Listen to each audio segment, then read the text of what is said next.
This is the level to which today the ruling party has fallen to say that Biju Patnaik ji is a CIA agent. Honorable Chairman, sir, Biju Janata Dal does not disturb the House. But today, we want to place on record our serious protest against the disparaging, false and concocted statements made by MP Shri Nishikant Dubey ji against Shri Biju Patnaik ji. He's called Biju Patnaik ji a CIA agent.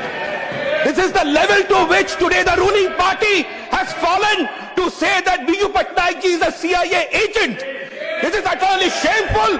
Biju Janata Dal strongly opposes it, and in protest, we are walking out.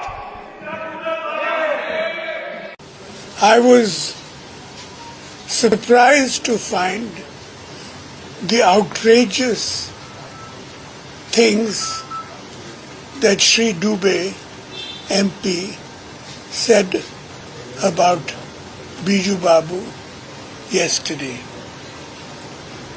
I don't think he knows that the Prime Minister, Shri Nehru,